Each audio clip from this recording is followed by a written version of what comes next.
Naomi Carter had built her jewelry empire from the ground up. She prided herself not only on the quality of her designs, but also on the level of service her boutiques provided. Today, she decided to visit one of her stores unannounced, dressed in a simple blouse and slacks, with no jewelry to hint at her wealth. As she browsed the collection, a particular necklace caught her eye, a white gold piece adorned with rare sapphires, one of her own designs. Excited, she approached the counter and politely asked to try it on. Brandon Myers, the store clerk, barely glanced at her before scoffing. "Trying on is for serious buyers only," he muttered, dismissing her outright. Naomi felt the weight of his assumption. Would he have treated her the same if she looked different? She took a deep breath. He was about to learn a lesson he'd never forget. Before we dive into today's story, we'd love your support. If you enjoy our content, don't forget to like this video, subscribe to our channel, and leave a comment below sharing your thoughts. Your engagement helps us create more inspiring stories just for you. Now, without further ado, let's get started. Naomi Carter had built her jewelry empire from the ground up. What had started as a small passion project had flourished into Lumiere Jewelers, a prestigious chain known for its handcrafted, one-of-a-kind pieces.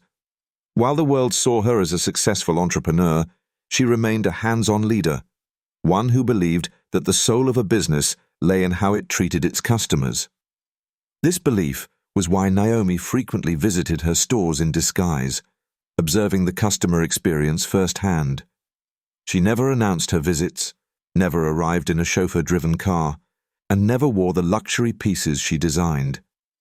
Instead, she blended in as an everyday shopper, ensuring that every store in her chain upheld the same standard of excellence she had worked so hard to establish. Today was no different. Dressed in a simple navy dress and a well-worn pair of flats, Naomi entered the Lumiere Jewelers boutique in an upscale New York neighborhood. The store exuded luxury, spotless glass display cases, soft golden lighting, and velvet-lined showcases that reflected the brilliance of diamonds, emeralds, and sapphires. She took in the sight with quiet pride. She had built this. Each store was not just a business, it was a testament to her perseverance. As Naomi strolled through the boutique, her eyes landed on a necklace at the front counter, nestled on a silk display cushion. It was breathtaking, a delicate piece of white gold adorned with rare sapphires. She recognized it instantly. She had designed it herself. A quiet thrill ran through her.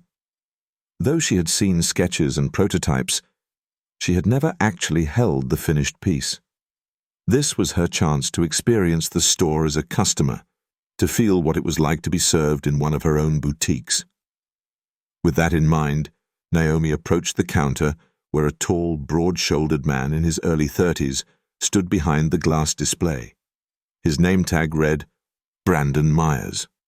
His posture was one of disinterest, and his gaze flickered toward her with little enthusiasm. He barely acknowledged her presence as she stepped closer. Still, Naomi remained polite. "Excuse me," she said with a warm smile. "I'd love to see that necklace up close." Brandon finally looked at her fully. His eyes traveled from her plain dress to her scuffed flats, then back up to her face. A smirk played at the corner of his lips. For a brief moment, Naomi wondered if she was imagining the shift in his expression, the subtle flicker of judgment. But when he spoke, his tone confirmed it. "That necklace?" he repeated, as though the idea were absurd. Naomi nodded, unfazed. "Yes, I'd like to try it on." Brandon let out a short, humorless chuckle.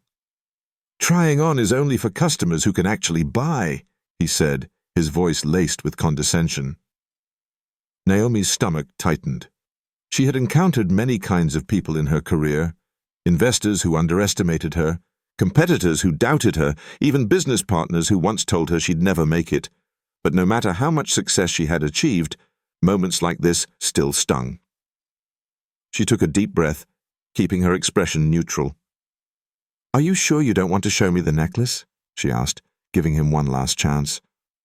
Brandon's smirk deepened, his arms crossing over his chest. "I think we both know it's out of your price range." This time, Naomi didn't respond right away. Instead, she studied him. There was no hesitation in his words, no uncertainty in his tone. He believed what he was saying. He saw a woman who, in his mind, had no business being in a store like this. The irony nearly made her laugh. Naomi was more than capable of buying every single piece of jewelry in this store. She could have bought the entire boutique with one phone call. And yet, here she was, being dismissed in her own establishment. She could have revealed her identity right then and there, ended the humiliation, and watched him scramble for forgiveness. But that would have been too easy. Instead, she decided to wait, to observe, to see if this behavior was an isolated incident or something deeper. For now, she simply stepped back from the counter, her expression unreadable.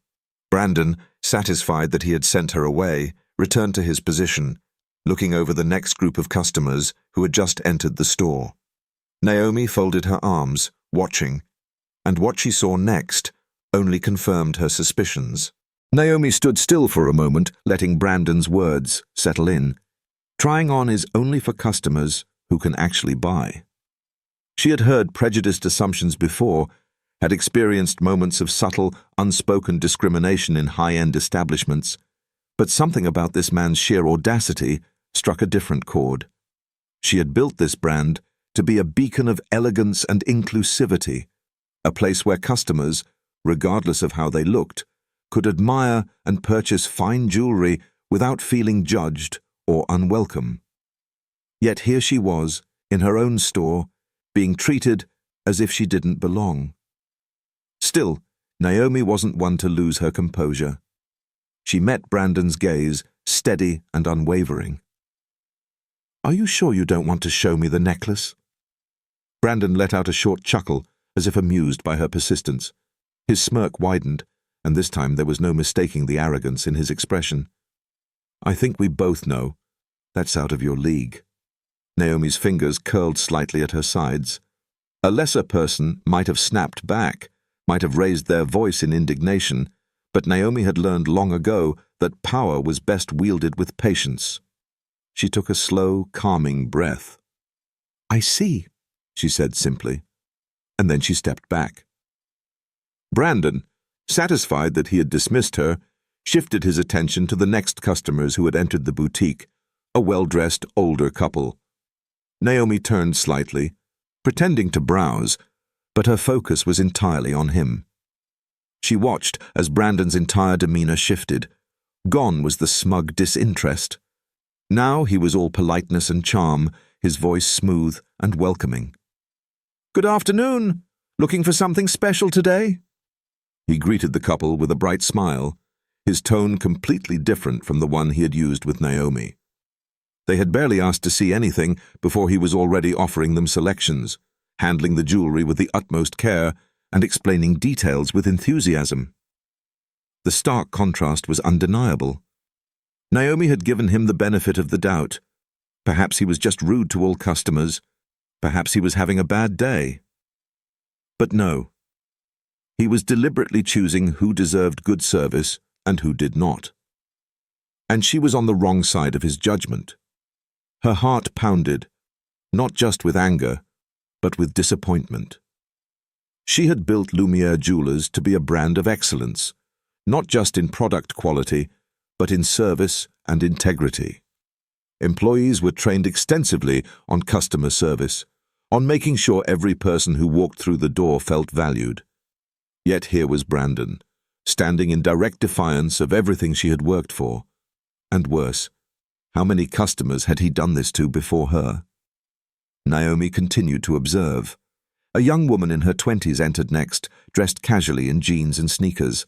Her hair was tied up in a messy bun, and she carried a backpack slung over one shoulder. She approached a display case, eyes lighting up as she pointed at a delicate rose gold bracelet. "Hi, could I see that one?" she asked politely. Naomi didn't even need to guess what would happen next. Brandon barely glanced at her before shaking his head. "That's part of our premium collection," he said coolly. "I can show you something more affordable." The girl flushed, clearly embarrassed. "Oh, that's okay, never mind." She quickly turned away. Naomi clenched her jaw. Her anger was no longer about just herself. She had seen enough. This wasn't just one bad interaction. This was a pattern. Brandon wasn't just rude. He was selective. He catered to those he deemed worthy, while dismissing others based on appearance, assumptions, and prejudice. It was a dangerous mindset to have in a business built on reputation. Naomi had always believed that the customer experience was just as valuable as the product itself. It was trust that made a luxury brand successful. And if that trust was broken, if people felt disrespected and humiliated the moment they walked in, what good was all the gold and diamonds in the world? Her brand had zero tolerance for this kind of behavior. She took a slow breath, her decision already made. This wouldn't go unchallenged. Without hesitation, she turned away from the counter and approached a different employee, one who had been assisting customers with selecting bracelets. He was younger, polite, and far more engaged with the customers than Brandon had ever been. Naomi waited patiently as he finished assisting a client, then spoke evenly. "Could you call the store manager for me, please?" The young man blinked, a little surprised by the request, but nodded quickly. "Of course. One moment." Naomi stood tall, keeping her face composed, even as she felt the weight of what was about to unfold. She wasn't just going to demand service. She was about to hold someone accountable. Naomi stood in quiet determination, her pulse steady as she waited. This wasn't about proving a point. This was about principle. She had built Lumiere Jewelers on a foundation of excellence, integrity, and inclusivity. Every customer, whether they walked in wearing designer brands or a simple pair of jeans, deserved respect. And yet, here she was, in her own store, witnessing one of her employees shatter those very values. She had seen enough. With a composed expression, she turned away from the main counter and approached a younger employee assisting customers near the bracelet display. The young man, his name tag read James, was focused on a couple admiring a set of elegant diamond bracelets. Unlike Brandon, James was genuinely engaged, offering details about the pieces, making sure the customers felt comfortable. Naomi waited until he finished his conversation before speaking in a calm, clear voice. "Excuse me, James. Could you call the store manager for me?" James blinked in surprise. There was something about the way she asked, poised, direct, and unwavering. He hesitated only a second before nodding. "Of course. One moment." As James disappeared into the back office, a shift occurred in the atmosphere.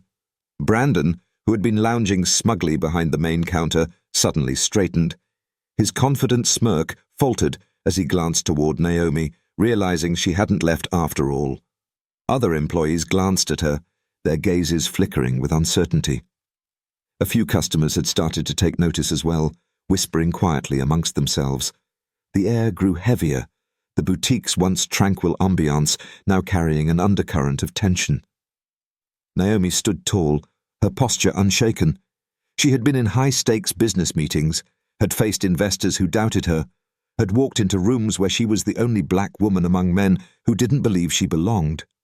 She had never backed down, and she wasn't about to start now. A minute later, the boutique's glass door to the back office swung open, and a middle-aged man with neatly combed salt and pepper hair and a sharp suit stepped out. His name tag read Richard Lane, the store manager. Richard carried himself with the air of someone who had spent years in the luxury retail business, meticulous, professional, and composed. As he approached, he took a quick glance at Naomi, his expression neutral but observant. And then, something in his eyes shifted. She recognized that look. It was the moment someone realized they were standing in front of someone important, but they just didn't know how important. Richard slowed his pace slightly before stopping in front of her, offering a professional but slightly cautious smile. "Good afternoon, ma'am," he said politely. "I'm Richard Lane, the store manager. How may I assist you today?" His tone was respectful, but Naomi could sense the underlying curiosity in his voice. There was something about her presence, the way she stood, the authority in her posture, the way she didn't look away when she spoke. It unsettled people who weren't expecting it. Naomi held his gaze, allowing a few seconds of silence to stretch between them before she spoke. "Thank you for coming out, Mr. Lane," she said evenly. "I'd like to discuss the quality of customer service at this location." Richard's polite smile faltered just a fraction. There was no mistaking the weight behind her words. Across the boutique, Brandon visibly tensed. A few customers, sensing that something significant was unfolding, pretended to browse, but kept their attention fixed on Naomi and the manager. The once unremarkable afternoon had suddenly turned into something much more. Naomi allowed herself a moment to glance at Brandon. His expression was a stark contrast to the arrogance he had displayed minutes earlier. For the first time since she had walked into the store, he looked genuinely nervous. Good. He should be. Naomi turned back to Richard, her expression unreadable. "I believe you'll want to hear what I have to say." And just like that, the boutique fell into a hushed silence. The silence inside Lumiere Jewelers was deafening. Richard Lane, the store manager, maintained his professional stance, but Naomi could see the flicker of uncertainty in his expression. He had expected a simple customer complaint. He had no idea he was standing before the owner of the very store he managed. Naomi took a slow breath, ensuring that every word she spoke carried weight. Then, with unshaken confidence, she said, "Hello, I'm Naomi Carter, the owner of this store." The effect was instantaneous. The boutique seemed to freeze in time. Richard blinked, his breath hitching slightly as his eyes widened. Brandon, smug, dismissive Brandon, went completely still. The blood drained from his face, his once arrogant posture crumbling under the realization of who he had just insulted. Naomi let the silence linger. She had spent years commanding boardrooms, negotiating multi-million-dollar deals, standing her ground in a business world that often underestimated women like her. She had learned that sometimes the best way to make an impact was to let people feel the weight of their own mistakes. And right now, Brandon was drowning in his. The customers in the store began to whisper among themselves. "Wait, she's the owner? Did you see how he treated her? My God! That guy's in trouble." Brandon's mouth opened as if to say something. Perhaps to offer an excuse, a justification, a plea. But no words came out. He was trapped in his own arrogance. Naomi turned her attention to Richard, who had quickly recovered from his shock and straightened his posture, trying to regain control of the situation. "Miss Carter," he said carefully, "I sincerely apologize for any misunderstanding." Naomi raised a hand, cutting him off. "This isn't a misunderstanding, Mr. Lane," she said coolly. "This is a failure." Richard visibly tensed. The tension in the room thickened. Brandon took a small, unconscious step backward. Naomi shifted her gaze back to him, her eyes unwavering. "You assumed, didn't you?" she said, her voice like steel wrapped in silk. "You looked at me, at my dress, my shoes, my skin, and you decided I wasn't worth your time." Brandon swallowed hard, his fingers twitching at his sides. I didn't mean—" "Oh, you meant every word," Naomi interrupted smoothly. "Trying on is only for customers who can actually buy." "That's what you said to me, correct?" Brandon's jaw clenched, and Naomi could see his mind desperately scrambling for an escape. But there wasn't one. She took a slow step forward. "And yet, I watched you offer that same courtesy to others. People you assumed could afford it." Her words hung in the air like a sharp blade. Brandon's face was now a mask of pure panic. Naomi exhaled, her tone unwavering but firm. This store, my store, was built on a foundation of excellence, not just in the quality of our jewelry, but in the way we treat every single person who walks through these doors. She gestured toward the other employees in the store, her voice strong and clear. Discrimination has no place in my company. Richard quickly stepped in, eager to diffuse the growing tension. Miss Carter, I assure you, we will handle this situation immediately. Naomi turned to him. You're right. It will be handled immediately. Then, locking eyes with Brandon one final time, she said the words that sealed his fate. Brandon Myers will no longer represent my company. The color drained completely from Brandon's face. His lips parted, but no protest came. Richard, though still visibly rattled, nodded without hesitation. Understood. The weight of Naomi's words settled over the boutique. Employees shifted uncomfortably. Customers watched, some clearly pleased, others just stunned. Brandon, once so smug and self-assured, now looked small, defeated. Naomi let out a quiet breath. Justice had been served. But this wasn't just about Brandon. It was about sending a message. She turned back to Richard. We will have a discussion later about implementing additional training for every employee at Lumiere Jewelers.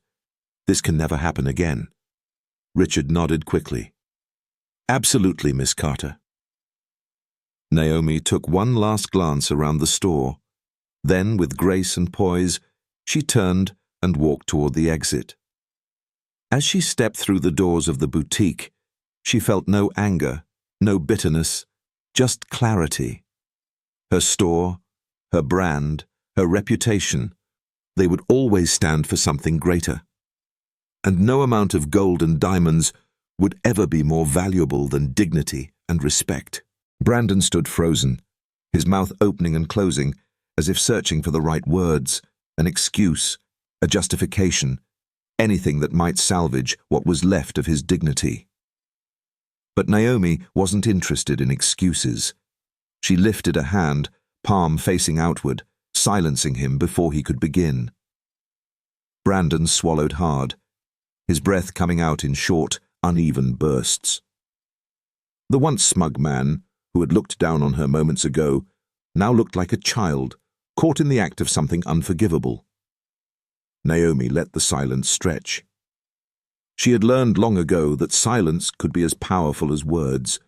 It forced people to sit in their discomfort, to feel the weight of their actions. Then, finally, she spoke. Every customer who walks through these doors deserves to be treated with dignity. Her voice was calm, but unshakable. Brandon flinched, as though she had struck him. You failed today, she continued, not just as a salesperson, but as a human being. The boutique was eerily still. Every employee, every customer had stopped pretending to browse. All eyes were locked on Naomi. She turned slightly, addressing the entire store, her voice carrying across the polished floors and glass display cases. This company was built on integrity, on excellence, not just in the products we sell, but in the way we treat people. That is the foundation of Lumiere Jewelers. She looked back at Brandon. And you, today, you stood in defiance of everything this company stands for. Brandon inhaled sharply, his fingers curling at his sides. Miss Carter, please. He tried again, but his voice cracked mid-sentence. Naomi's gaze remained steady, unreadable. Tell me, Brandon, she said, tilting her head slightly. If I had walked in here today, wearing designer clothes and an expensive watch, would you have treated me differently? Brandon hesitated for only a fraction of a second, and that was enough. His silence spoke louder than any confession. Naomi exhaled slowly, then turned to Richard. The store manager had been standing quietly, observing the interaction with a look of pure discomfort. But now he straightened, realizing that Naomi's attention was on him. "Mr. Lane," she said evenly, "is this the kind of employee you want representing Lumiere Jewelers?" Richard visibly tensed. "No, Miss Carter," he said quickly, shaking his head. "Absolutely not." Naomi nodded, her decision made. She turned back to Brandon, who was now visibly shaking. "Brandon Myers will no longer represent my company." His face drained of all color. The finality in her words sank into his chest like a stone. Brandon took an uncertain step forward, desperation creeping into his voice. "Please, Miss Carter, I didn't mean—" "You did." Naomi's words were quiet, but firm. "And that's why this is happening." Brandon blinked rapidly, his arrogance now completely replaced with panic. Richard cleared his throat and turned toward Brandon. "You're dismissed. Effective immediately." His tone left no room for argument. Brandon opened his mouth again, then closed it. It was over. His career at Lumiere Jewelers had ended in the very moment he had chosen to judge a customer by their appearance. For a long moment, no one moved, no one spoke. Brandon swallowed once, then without another word, turned and walked stiffly toward the back office to collect his belongings. As he disappeared through the doorway, Naomi let out a slow breath. Justice had been served. But she wasn't done yet. She turned back to Richard, who looked as though he had aged 10 years in the last 5 minutes. "This incident is not just about one employee," Naomi said. "It's a symptom of a larger problem, and I refuse to let it happen again." Richard nodded quickly. "Understood, Miss Carter. I'll make sure this is addressed." Naomi gave him a long, steady look. "No," she said. "I will make sure it's addressed." Because this was her company, and she was going to fix it herself. Naomi Carter had no intention of letting this moment be forgotten. Firing Brandon Myers was necessary, but it wasn't enough. One bad employee could be replaced, but a culture of discrimination had to be eradicated from the ground up. That evening, she called an emergency meeting with her corporate team. Every store manager from across the company joined the video conference, their faces filled with anticipation. Naomi did not mince words. "What happened today was unacceptable," she began, her voice steady, controlled. "It wasn't just about one employee's mistake. It was about a failure in our training, in our leadership, in our company's values. And that is on me." Her honesty commanded absolute attention. Effective immediately, every Lumiere Jewelers employee, management included, will undergo diversity and sensitivity training. Every single person who wears our company name will be taught what it means to treat customers with respect, regardless of their background, appearance, or perceived wealth. She let the weight of her words settle before continuing. "I built this brand to be about more than just luxury. It's about experience, about dignity, and I will not allow anyone to compromise that vision." No one disagreed. By morning, an official memo had been sent to every store location. Naomi personally oversaw the rollout of new company policies, ensuring that incidents like the one she experienced would never happen again. She knew real change took more than policies. It took commitment, and she was ready to enforce it. The next afternoon, Naomi returned to the boutique. This time, she didn't come as a mystery shopper. She came as the owner. Employees greeted her with a mix of respect and nervousness, aware of the events that had transpired the day before. The air felt different, more alert, more careful. As she walked through the store, she overheard a young employee assisting a customer. "Of course, ma'am. Feel free to try it on. We want you to feel comfortable with your selection." Naomi smiled subtly. That was exactly how it should have been, how it always should be. She turned toward the exit, catching a glimpse of Richard Lane. Their eyes met briefly, and he nodded once in understanding.